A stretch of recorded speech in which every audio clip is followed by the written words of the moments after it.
Blink twice and you're there. That's how quick our trip to the Middle Ages is. And now don't go looking for any DeLorean or a phone booth a la Bill and Ted.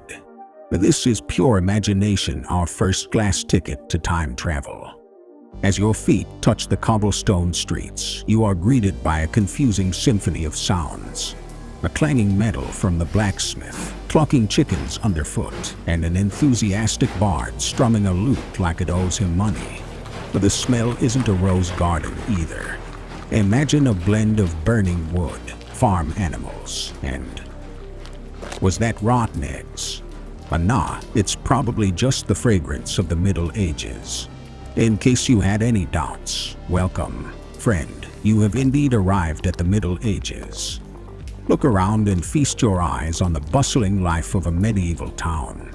The people are dressed in tunics and hoods, looking more like members of a particularly severe monastic order than the regular townsfolk we'd expect. The houses are thatched and the streets are, not exactly the cleanest. And don't be surprised if someone tosses their household waste out of a window. Indoor plumbing is a few centuries out of fashion. But hang on a second, you're not here for a casual visit, are you? We have a mission at hand. Today, you're stepping into some very peculiar shoes, or rather boots, robes, and a mask. But today, you're the plague doctor. Okay, deep breaths. And now that we've accepted our mission, it's time to suit up. And no, I'm not talking about something out of James Bond. We won't be slipping into a classy tuxedo with a martini in hand. Oh no, we're suiting up for something far more eccentric and considerably less comfortable. First things first, the outfit. This isn't your typical doctor's garb with a comforting white coat. Instead, you get a full-length overcoat, covering you from neck to toe. The material is waxed, making it repel liquids, a handy feature when your job often involves dodging less than pleasant substances. Think of it as the medieval version of a raincoat, only you're warding off more than just water. Now, the piece de resistance, the mask. And not the snug, well-designed N95 mask you might have lying around, but an oversized bird mask with a beak that would make Big Bird green with envy. The beak was designed to hold aromatic substances like dried flowers, herbs, and spices. Why? Well, back then, people thought that bad smells caused disease. Makes sense, right? If it smells bad, it's probably harmful.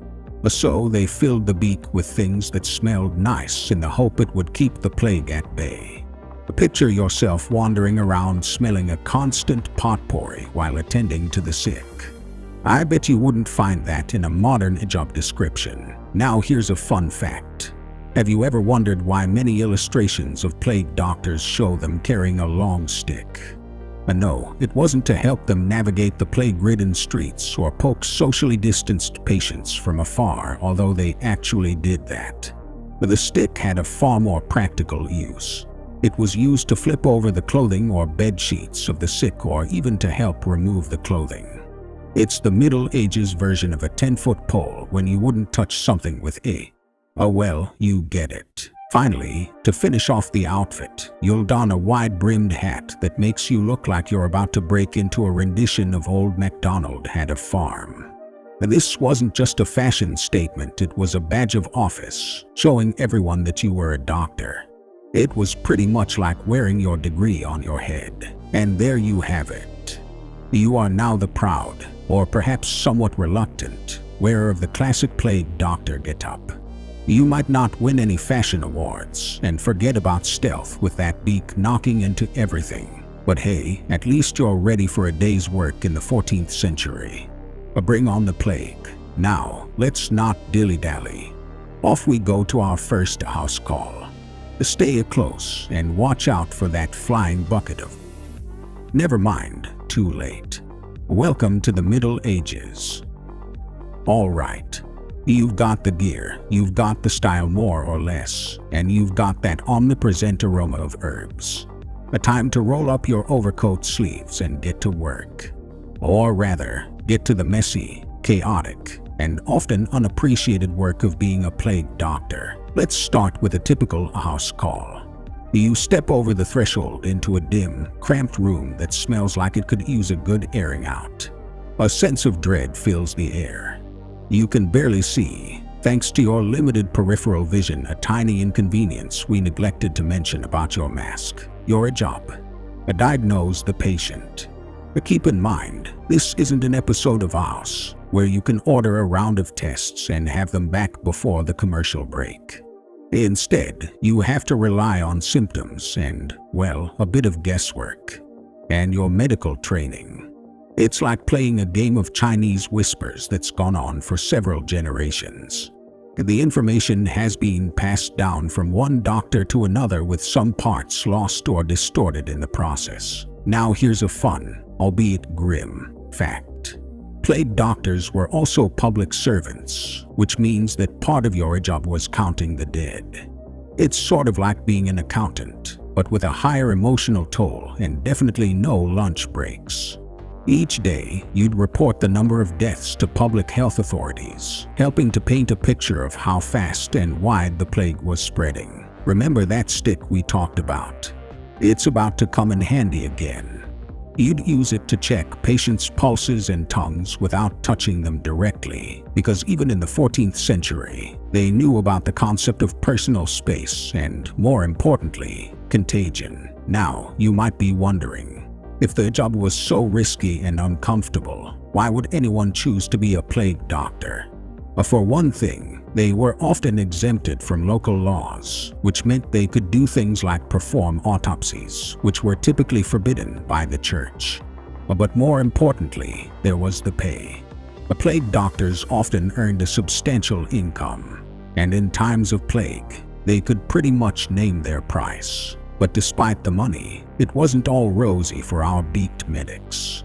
The superstition ran rampant, and the plague doctor was often seen as an omen of doom. Imagine walking into a party and everyone gasps and points at you, not because you've made a spectacular entrance, but because they believe your presence is a death sentence. Before we dive in, take a deep breath through your herb-filled beak, of course, because this part of our journey gets a bit icky.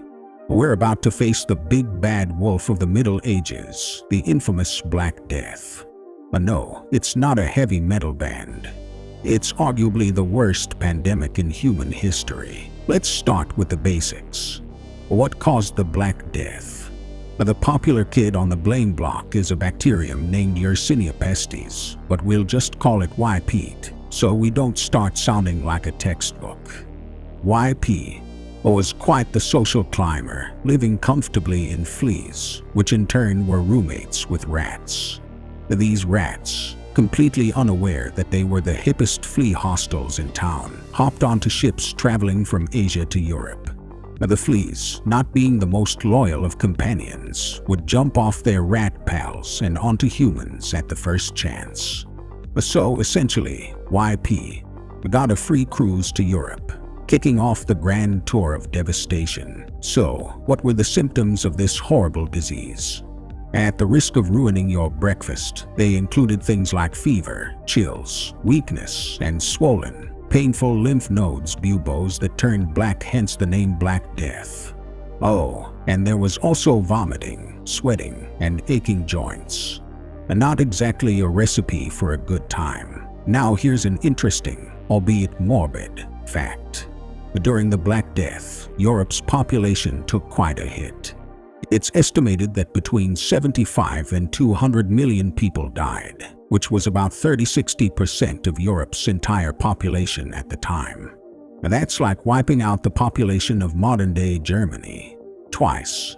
This left entire villages deserted, and with fewer people around to tend the fields, prices of food and other commodities soared. So, ironically, in the middle of death and despair, inflation was also a headache. But it wasn't all doom and gloom. The pandemic also brought about significant societal changes. The labor shortage meant that surviving workers could demand higher wages. It also led to advancements in public health and laid the groundwork for the medical field we know today.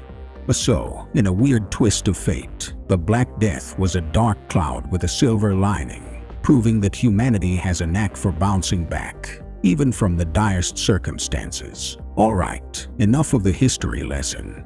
It's time to strap on that beak again and get back to the grindstone. But don't worry, there's no quiz at the end of this. But remember, every good doctor needs to know their enemy. And ours just happens to be a bacterium on a rat on a flea. This is where things get a bit weird. A time to delve into the cutting-edge medical practices of the Middle Ages. Ever heard of bloodletting? It was as popular back then as cat videos are today, and it's exactly what it sounds like. The doctors believed that by draining some of the patient's blood, they could balance the body's humors and restore health. It was like trying to fix a car by letting out some air from the tires. Not exactly the brightest idea, but hey, you have to start somewhere. And then there were leeches. Picture this. You're feeling unwell, so you visit the doctor.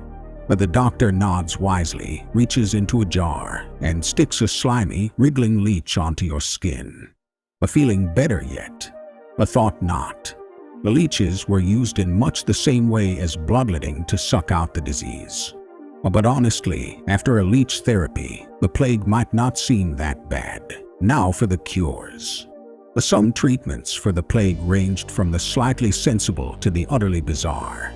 On one hand, you had remedies like vinegar and water solutions for cleaning, or rose, lavender, sage, and bay for combating bad smells. On the other hand, there were the outlandish remedies, like rubbing a live chicken on the swollen lymph nodes or strapping a shaved chicken butt to the plague sore. Yep, you heard it right. But who needs a poultice when you've got poultry? Here's an interesting fact. Did you know the phrase "an apple a day keeps the doctor away" could have been a crushed emerald a day? In the 14th century? Well, not quite. But they believed that crushed emeralds consumed orally would help ward off the plague. Good for the health, bad for the wallet. But let's not forget prayer. In an era when medical knowledge was limited, faith played a big role. The church was a dominant force, and prayer was a primary strategy to ward off the disease. And who could blame them? When facing something as terrifying as the Black Death, one tends to look for help in higher places. In a way, this hodgepodge of treatments tells us something about the human spirit. Despite the lack of effective tools and knowledge, these medieval medics did not give up.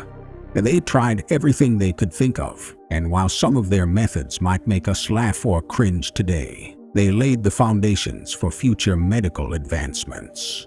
So, next time you're in the doctor's office, be thankful they're reaching for a thermometer and not a live chicken. Congratulations, you've made it through the day.